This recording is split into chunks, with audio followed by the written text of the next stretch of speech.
साथियों नमस्कार, स्वागत है आपका फिर से मेरे नए एक वीडियो में।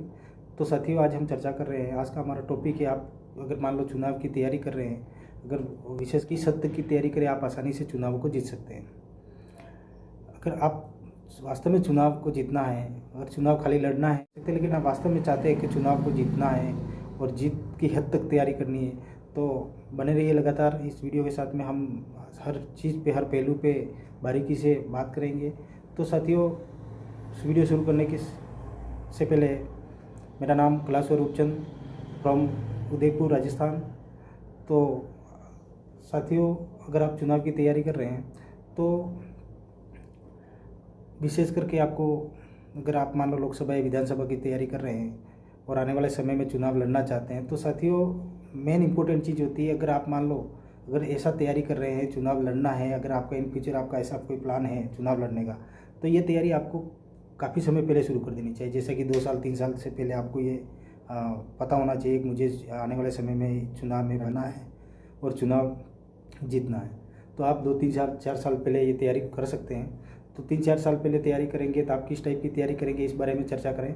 तो आपको आपके जो, अगर मान लो लोकसभा की कर रहे हैं या विधानसभा की कर रहे हैं, तो अगर आप विधानसभा की स्तर की तैयारी करें तो आपको पूरे अपने विधानसभा क्षेत्र का नॉलेज होना चाहिए। विधानसभा क्षेत्र में आपके कितने पंचायत समितियाँ हैं, कितने ग्राम पंचायत पड़ती है, कौन से ग्राम पंचायत में कितने अलग अलग विलेज होते हैं, राजस्व गाँव जिसको कह सकते हैं, रेवेन्यू विलेज कह सकते हैं। तो अगर आपके पास ये सारा क्लियर आपको जानकारी होनी चाहिए कि हमारे पास, हमारे गाँव, हमारे एरिया में कितने पंचायत समितियां हैं, कितने लोग रहते हैं, ऑलमोस्ट कितने वोटर रहते हैं, ये सारी जानकारी आपके पास में होनी चाहिए। इसके बाद आपको आपके क्षेत्र का भौगोलिक एरिया किस टाइप का है, ये भी आपके पास में सारी जानकारी होनी चाहिए, क्योंकि अलग अलग जैसे जैसे समय आएगा, चुनाव नज़दीक आएंगे, आपको वहाँ जाना पड़ेगा। इस अलग अलग टाइप के, अलग अलग एरिया वाइज एरिया के हिसाब से आपको अलग अलग टाइप के संसाधन का अरेंजमेंट करना होगा, अलग अलग संसाधनों से वहाँ पहुँच बनानी होगी। अगर आपको अगर चुनाव तक का अगर मान लो प्लान करना है, तो ये सारे भौगोलिक क्षेत्र का भी आपके पास नॉलेज होना चाहिए। आपके पास टोटल विलेजेस का आंकड़ा होना चाहिए, आपके अलग अलग विलेज में कितनी पॉपुलेशन रहती है, कितनी जनसंख्या रहती है, ऑलमोस्ट आपके वोटर कितने रहते हैं वहाँ, और कितने महिलाएं रहती है, कितने पुरुष रहते हैं, और इसके साथ साथ कौन कौन से समुदाय के लोग रहते हैं और कौन कौन से समुदाय हैं। अलग अलग समुदाय हो सकते हैं, अलग अलग जातियाँ गाँवों में रहती है, तो ये सारा डाटा आपके पास होना चाहिए, कौन कौन से समुदाय हैं गाँवों में। इसके बाद समुदाय, अलग अलग समुदाय अगर मान लो गाँवों में रहते हैं, तो अलग अलग समुदाय की अलग अलग मांगे होगी, अलग अलग डिमांड होगी, अलग अलग समुदाय के अलग अलग मुद्दे होंगे। आपको जानकारी होनी चाहिए कि आप किस समुदाय का कौन सा मुद्दा है।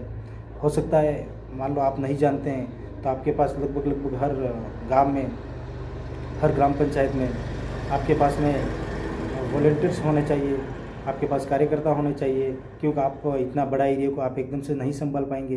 तो आपके पास अलग अलग एरिया के वॉलंटियर, जो अलग अलग कैटेगरी में आपके वॉलंटियर होने चाहिए, अलग अलग कैटेगरी छांटनी होगी आपको कि हमारा सबसे विश्वसनीय कार्यकर्ता कौन है। इसके बाद हम सेकंड प्रायोरिटी किसको देंगे, थर्ड प्रायोरिटी किसको देंगे। इसके बाद आपके पास में टोटल गाँव के हिसाब, गाँव वाइज आपके पास में वोटरों का आंकड़ा होना चाहिए। अलग अलग मुद्दे होंगे आपके पास में, अलग अलग समुदाय के हिसाब से मुद्दे होंगे। अब आप मान लो सारी चीज़ें आपने कलेक्ट कर ली, अब उस समुदाय तक आपकी पहुंच बनानी, हो सकता है आपको नहीं जानते हो वो लोग, आपको इस समुदाय तक कैसे जाना है। ऑलमोस्ट लगभग हर गांव में एक सीनियर लोग होते ही हैं। हो सकता है कोई भूतपूर्व सरपंच रहा हो, कोई वार्ड पंच रहा हो भूतपूर्व, कोई पंचायत समिति सदस्य रहा हो, ऐसे बहुत सारे लोग होते हैं। आपको उनको विश्वास में लेना है, उनको बताना है कि भाई आने वाले समय में इस तरह का हम लोग तैयारी कर रहे हैं, और उनके हिसाब से अगर आप सीधा अगर मान लो चुनाव लड़ना या जीतना या फिर इस तरह की प्लानिंग लेके गई, तो वो लोग आपको एक्सेप्ट नहीं करेंगे। इसके लिए हो सकता है आपके पास एक माध्यम बने कि आपके वहाँ अगर लोकल कार्यकर्ता है, अगर बढ़िया मजबूत कार्यकर्ता है, तो वो हो सकता है उनसे बात करें सीधी, और उनके माध्यम से आप उन तक पहुँच बनाएं। अगर मान लो वहाँ तक आपने पहुँच बना ली, तो उन लोगों को विश्वास में लेना, जो नाराज़ कई पार्टियों से जुड़े हुए लोग, अधिकतर ऐसे जो भूतपूर्व सरपंच होते हैं या फिर ऐसे वार्ड पंच होते हैं, ऐसे भूतपूर्व पंचायत समिति सदस्य होते हैं, हो सकता है वो पहले से किसी न किसी पार्टी से बिलोंग करते होंगे।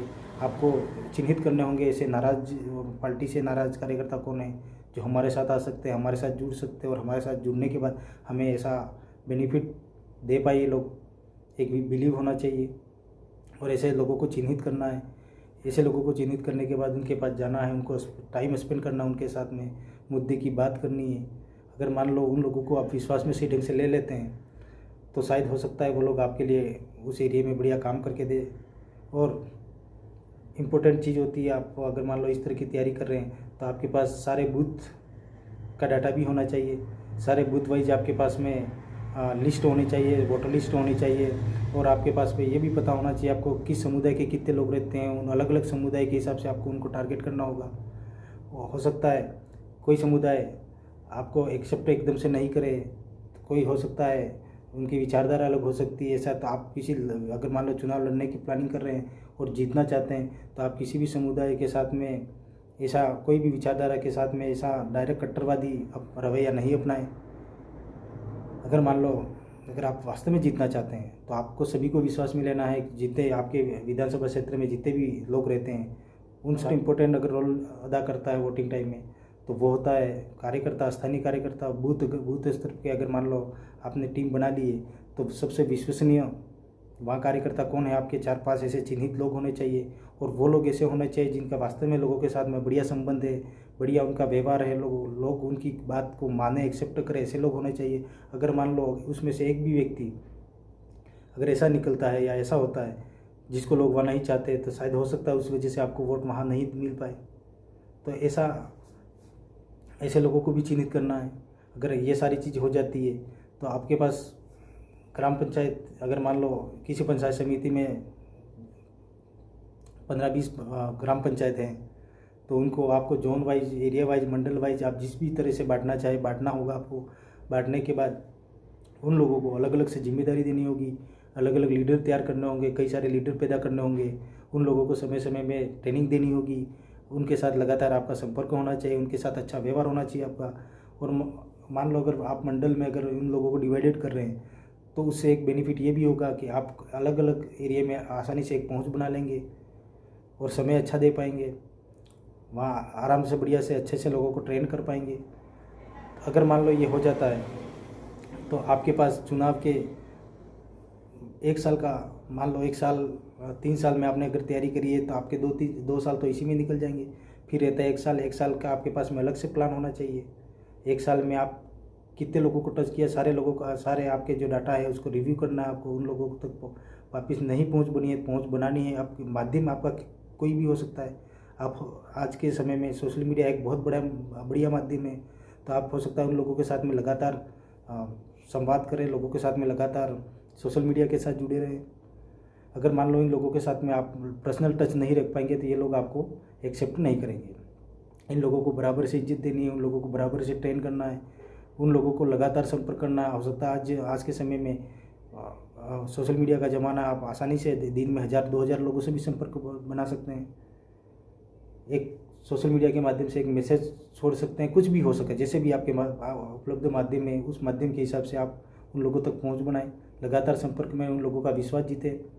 और इसके बाद आपके जितने भी मंडल बने, आपके जितने भी एरिया वाइज आपने बांटा है, उन सारे लोगों को अलग अलग एरिया के हिसाब से अलग अलग मीटिंगें अरेंज करनी है 5-6 महीनों के अंदर।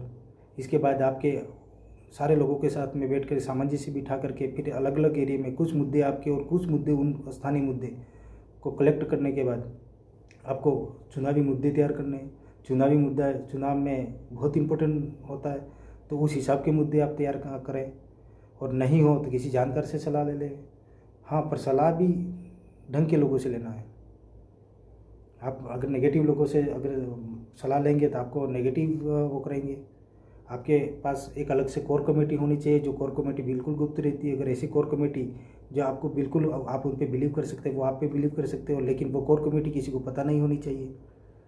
जो आपके कुछ मामलों में कुछ निर्णय आप ले लेंगे, लेकिन कुछ मामलों में आपको उनके साथ बैठ करके निर्णय लेने हैं। वो सारी चीज़ें प्लानिंग करेंगे, बंद कमरे में सारी मीटिंगें होगी, वो अंदर की बात बाहर आउट नहीं होगी।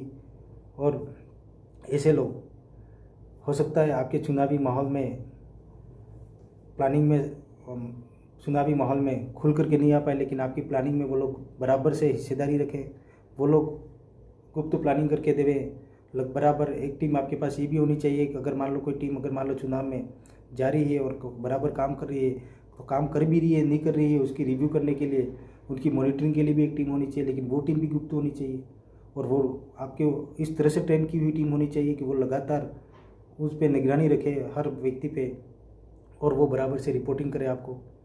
मतलब ऐसे बहुत सारी चीज़ें, अगर आप इन चीज़ों पे अगर लगातार फोकस बनाए के रखेंगे तो चुनाव आप आसानी से जीत सकते हैं। और हो सके तो अगर आप चुनाव की तैयारी कर रहे हैं तो साल 2 साल 3 साल के अंदर साल भर पहले आप कई सारी एक्टिविटीज़ में भागीदारी बढ़ा देवे अपनी, और अपनी भागीदारी जितनी बढ़ाएंगे आप उतना लोगों के साथ में टच रहेगा, लोग आपका व्यक्तिगत योगदान आप लोगों के साथ में देंगे, व्यक्तिगत आप जाकर के खड़े रहेंगे तो आप अपना एक चेहरा अलग से कायम करेंगे लोगों के बीच में। तो ऐसी कुछ चीज़ें हैं साथियों, अगर आप चुनाव लड़ना चाहते हैं जीतना चाहते हैं 3 चीज़ों पे ज़रूर अमल करना चाहिए।